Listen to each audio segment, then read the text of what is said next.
Welcome to the show, Jeff Pittman. Hello. Hi. Thanks for having me on. So I have you on the show for a special bonus episode of the Ground Pass podcast to talk about Challengers the movie. And you had a special, it's funny. I've tried to keep away from all reviews basically until I did my own. But I don't think anyone has talked to crew who actually worked on the movie. I think people have talked to the director, the writer, the actors, obviously. But you were an assistant director on the movie, right? Yeah, I was one of the second assistant directors on the film from start to finish. And we had a lot of months of tennis rehearsal and training for the cast and finding the doubles. And so that process kind of leading into the filming. And then, of course, it was a pretty tennis heavy script. Yeah. So we had a lot to do. Okay, so for the listeners who do not know what an assistant director is, which I'm an assistant director as well, and no one knows what we do. Everyone's like, "Do No. you assist the director?" And I'm like, "Well, kind of. I kind of assist the director, but it's not in the way you think." But an assistant director, in layman's terms, is we kind of, if you wanted to think of a movie as a company, we're the managers. We sort of schedule the movie or television show, depending on what it is. We help with the day-to-day running of the set. So we're kind of the easiest way to say is like in a company, we're the managers. We manage the production of a movie or TV show. Do you think that's kind of the best way to say it? Yeah, I think so. I always like to kind of think of it, and I tell people like we don't have equipment, we have information, and like we kind of plan and Yeah. communicate and schedule the like ops and logistics part of things, being efficient and making sure the director, when he's ready to rehearse or roll, like everything is in the right place because there's so many moving parts. So yeah, sometimes I think of it akin to like a wedding planner in a weird way, where like Yeah. we might not be the bride and groom, and we might not be the DJ, we might not be the caterer or the florist, but like all the people need to know the vision and be at the right place, who, what, when, how many tables, etc. And we kind of make sure everything runs smoothly from all the other craps. Yeah. That's a great analogy. I like that, wedding planner, because it kind of does simplify exactly what we do. A little bit about you. So, this is a movie about tennis, and you don't, there've been movies about, I don't know, Einstein and, different race car driving, and the assistant directors don't always have to have a background, but you have a tennis background. What is your tennis history? Yeah, it was correct. You don't always need that specialty to work in the art field, but it did help a ton, especially for how much tennis there was. My whole family plays, so I grew up playing, in juniors competitively with USTA tournaments and Oh, wow, cool. sleepaway camps, and I was the only freshman on the varsity team. I had 4 years of varsity high school. That year was kind of funny because for some reason that team was like giants, and I was 13, 5'1", 5'2". The coach was Wow. 6'11", inexplicably.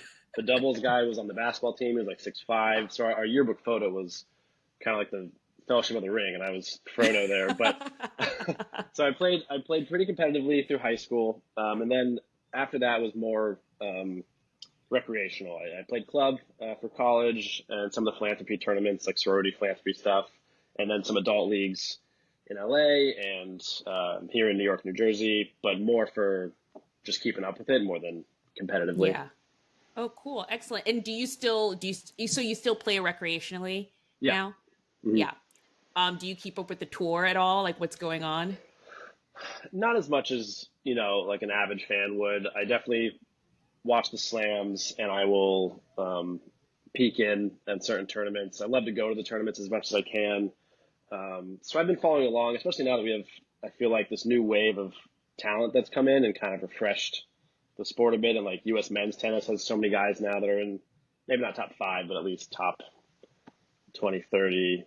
Yeah. So and Netflix show is there to keep kind of bringing more eyeballs to it. It's hard to watch tennis. It's like not the easiest sport to follow along with. It is not the easiest sport to definitely keep up with and watch, and especially, not only with like where do you watch it? That's like I think the first thing. It's also, tournaments go on around the world at all times of the day. So it can be Yeah. hard to definitely keep up with. But I love that you said you like to go to tournaments, because that's what Ground Pass is about, like getting Oh, people yeah. to go to tournaments, especially on a Ground Pass, which I think, you know what it is? I think a lot of people just think, oh, tennis, so expensive. And, depending on the tournament, you can get a pretty Ground Pass and see some really great tennis, or for example, the free week at the US Open. So, that's kind of our little mission, getting people to watch more tennis live. But now into the movie. So you were the second AD on the movie, and you said you started pretty much before shooting, so during prep.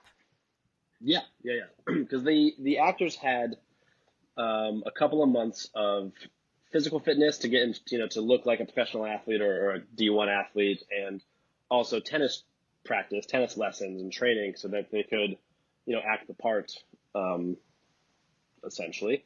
So we had a Yeah. few months of tennis practice every day with the cast. And then we got, as the tennis doubles were cast and they were flown in and they came in, and we began the process, which was fascinating to me. Watching them shadow each other became kind of our number one. We realized early on, no matter how good they do at these practices, this character's supposed to have won multiple Grand Slams. Like that, you can't Yeah. just, even if he gets You really good. can't. And Mike, he played, I believe he played in high school actually, a little bit of tennis. So Okay. he knew what he was doing, but it's the difference, to a tennis eye. Like playing good in high school and winning the U.S. Open are visibly different.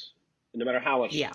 prep you have, you're not going to get there. So what we started working on was shadowing the doubles, so that the body language, the form, the technique, even the moment right before a shot, right after a shot, or how they play with their strings or whatever it was to make two people kind of become one. So when we have the movie magic tricks, it was a seamless transition, and it gave Luca more options as far as, do you want to go with the double here? Do you want to go with the VFX thing here? So the more they could act like each other, whether they're not going to hit the ball that well, but if they can look the right part, you can face replace, you could add the ball in, like whatever. You just gave more options that they could mirror a real professional tennis player as best they could. Right. Yeah, that is actually so cool to hear, that it even went down to sort of like how they held their racket or played with their strings, because it's funny to me. So one of my favorite, like a little quirk of mine, is I love service motions. The quirkier the better. Like I love a good service motion that's unique to the player. And I think the easiest player to sort of, oh, someone who has a tick is Rafa. Like Right. Nadal just has that thing, you could see it from a mile away. You're like, oh, that's Rafa. He's doing his thing. He's doing his, his little service ritual. Exactly. But every player has something. Like if you watch it, they kind of, be it a celebration or maybe a little thing they do while they're serving, they tend to have these motions that they repeat over and over again. So it's really cool to hear that they incorporated that into even these fictional characters. Yeah, it was a huge part of the Patrick character, was that he has this non-traditional service motion, because as a character who's also kind of the wild card one, a little more of the rebel aggressive types. They kind of wanted the tennis form to reflect that, and so he worked on what would be good. And funny enough, that I think the double had kind of an interesting toss, but Ah, on camera it wasn't visible enough. It wasn't bold enough to tell a non-tennis fan this is a weird serve. It was very, you had to know what you were looking for to be like, oh, that's an interesting service motion. So him and right. Luca and the writer Justin, they created something for this character to do. And also, one thing I noticed in the film, the props were fantastic on this, and they were tennis guys. Patrick's shock absorber was a rubber band, which is classic, Yeah. matching his character versus the like preppy, sponsored one. He had the classic old school, like cut a rubber band and tie it up. Just small things like that really I thought were fun to watch. Right, right. I've kind of been discussing this movie with different sorts of people, like people who have no idea about tennis and they just love Zendaya and they just want to watch a Zendaya movie, to the sort of like elite of like I watch tennis every day, multiple hours a day. I play tennis also. I also, compete in tournaments. And, I've kind of landed, I'm going to go see the movie actually after this interview for the second time. But the first time I watched it, I realized very quickly, like, it's a movie with tennis in the background of it, but I wouldn't say it's a tennis movie. Like, I think a lot of people, when the trailer first came out and the excitement in the tennis world of this movie, I think a lot of people went into it thinking, ooh, tennis. So the critique started to happen immediately about like, oh, that forehand looks weird, or, all that. Like, because you mentioned this earlier, but there's no way to sort of like in 2 months, build a kind of elite tennis player. Yeah, no, I 100%. It's not a tennis movie. It is a movie with a lot of tennis in it.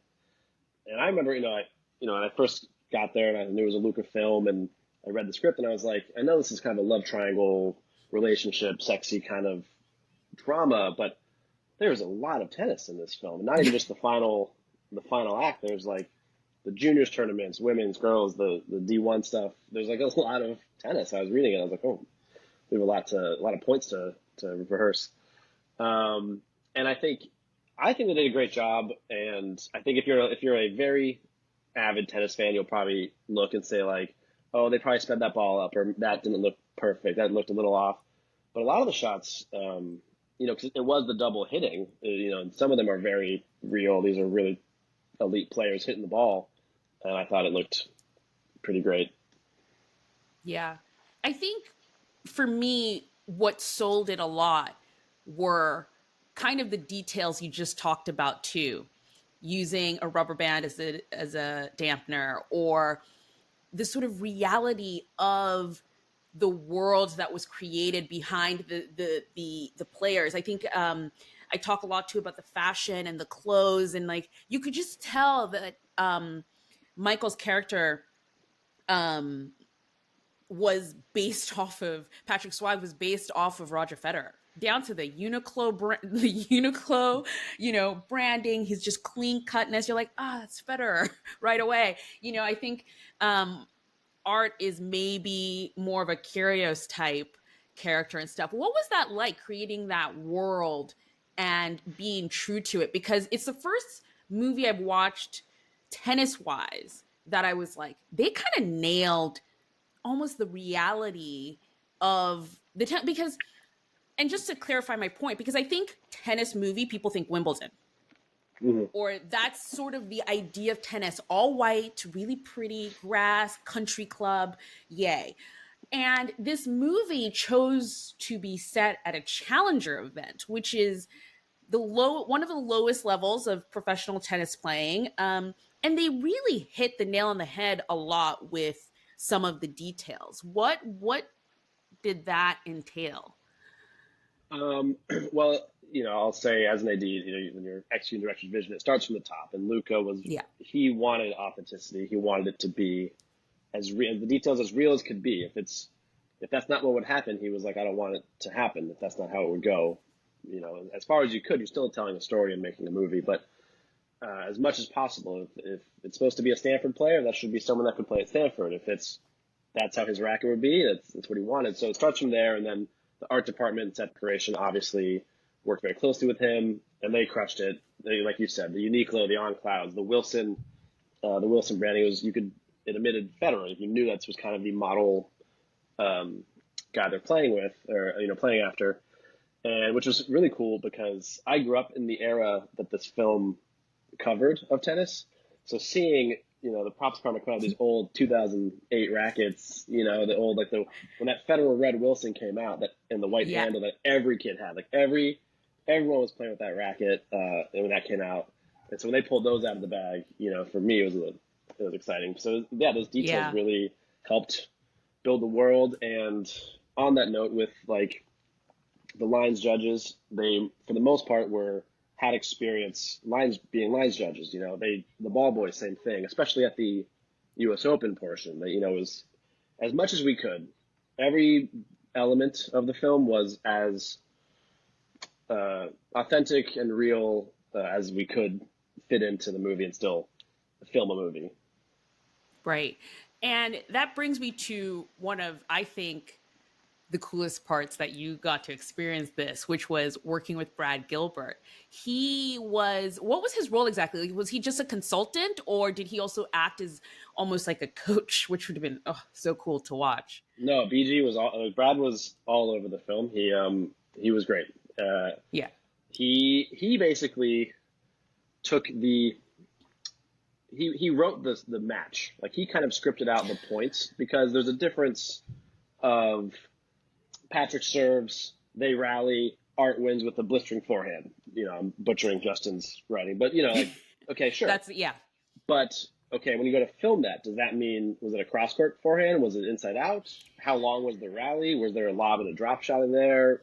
So there's a lot of unwritten shots, tennis shots, that had to be fleshed out. So Brad did that portion of it, and then he was coaching and training the cast, and simultaneously making sure they knew the points, because they have to know, all right, this is deuce point, 6-5 game, third set.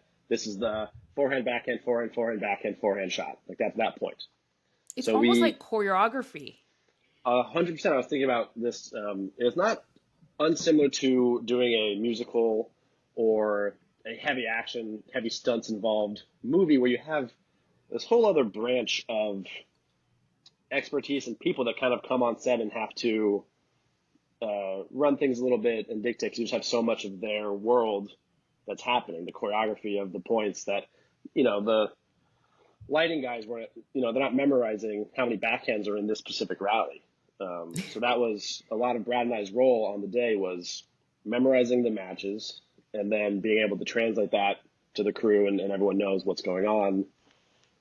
So he was there almost every day there was tennis, and if there wasn't tennis being filmed, a lot of times he's rehearsing, practicing with guys if they didn't have a scene together, going to hit with them. And I should say, his wife Kim was also very critical in casting the tennis players, being on top of the points and stuff. She was great. Can't not mention her.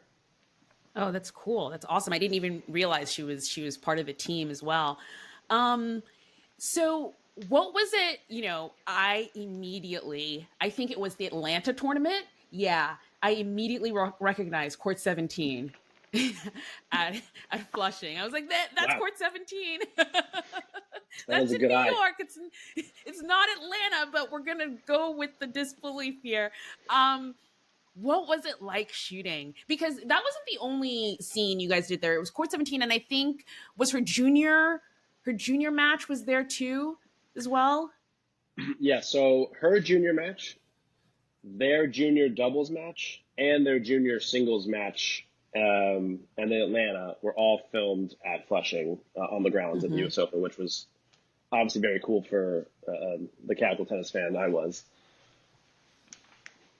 I think it was courts 11 and 12. You probably know it better than I do. I think that's where we were. For the juniors. Mm-hmm. Yeah, because it's the one, it's overlooking. I mean, of course, once you see Ash Stadium, you're like, oh, okay, great, they're there. I think court 17 was definitely harder. You have to have been at court 17 and actually know those grounds, which I go to the US Open every year. I was like, that's court 17. It was really cool to see. How long were all those sequences? Like, how long were you shooting there? The US Open stuff we did, I think it was 3 or 4 days. Stop. Yeah, no, we knocked those out pretty quickly. That is so cool. I mean, I was thinking, oh, they were there for a week, all these shots, all this background, all these extras. No, I think I'm sure it had to do with how long it could be there, and the limitations that Was this before last year's US Open that this was shot? we wrapped. Or was it 2020? You said. We wrapped in the summer of. We wrapped at the end of June or July of 22. So yeah, so it would have been September. So it was before would have the been US Open of that year. Right, September would have been. Yeah. So I think they were getting ready for it. I'm sure we had limitations of how long we could stay. Because if you look at the movie again, when you watch it, the U.S. Open parts, there's not a lot of rallies. It's pretty. You see a point or two. Exactly. You don't get as much tennis, but it does a good job, I think, of masking that. Okay, cool. And where was the Challenger shot, the New Rochelle Challenger? So the rest of it was shot outside of Boston.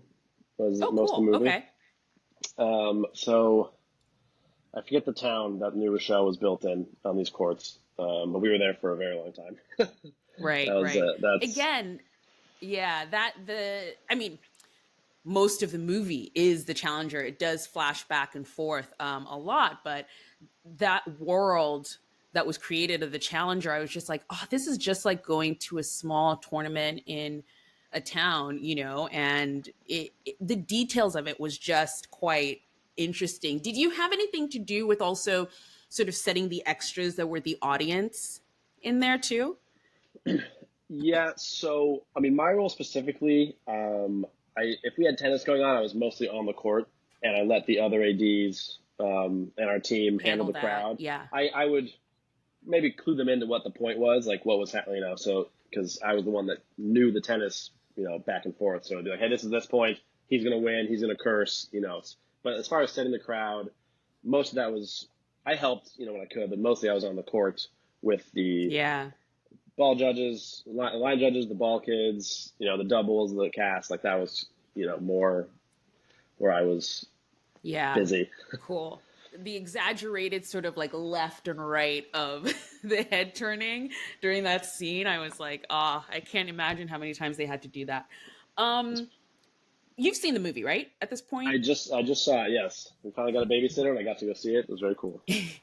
So what did you think overall? Now that you've seen, having lived the shooting process of it, what do you think overall of the movie? My first walk away was like, man, I wish I knew that's what the music was going to be when we were filming. I wish I had in my head, this is the energy we're getting, this is the vibe.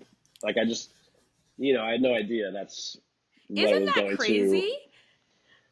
Yeah, So it was it's so awesome. funny. Yeah, because so I watched, because we get this. This happens all the time in our industry. You always have sort of a temp track if there is music being played in the scene. Like I don't even know. I don't even. You probably didn't have music playing on the courts or anything. So that's even more extreme. But I was listening to this interview that Zendaya gave about, you know,